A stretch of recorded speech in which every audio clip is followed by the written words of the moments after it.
دەستپێکیش بە هەواڵی کۆچی دوای یەکێک لە خانمە هونەرمەندە دیارەکان خاتوونە زیرە عەلی دەستپێکەم کە لە تەمەنی 88 ساڵیە کۆچی دوایی کرد. دیارە خاتوونە زیرە یەکێک لەو ژنە ئەکتەرە دیارانەی کە لە چەندین دراما و هەروە فیلمە بەشداری کردو و یەکێک لە دراما دیارەکانی سەر شاشەی کەناڵی کورسات کە ویشگەڕان بە دوای سێبەرەکاندا بوو، لەوێ شایەکێک بوو لە ڕۆڵ و ئەکتەرە سەرەکیە جوانە خانمەکانی نێو ئەم درامای و چەندین فیلم و درامای تری کوردی. ئەمە جۆکو پرۆگرامی کورسات مەگەزین و دەستگای میدیای کورسات سەرخۆشی خۆمان ئاراستەی خزم و کەسوکار و هاوڕێیان یەکەین.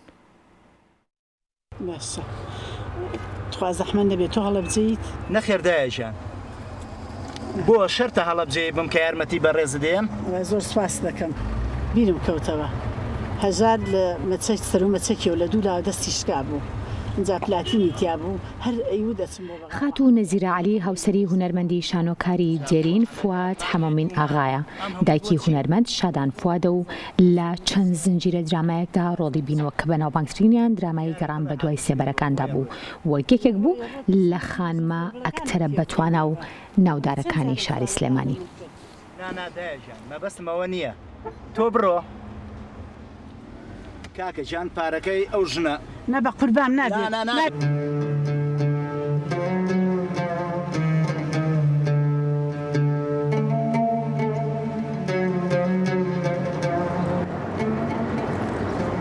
تۆ منە بۆ ئێرە هێناوە چی بووە؟ هەژار چی بووە؟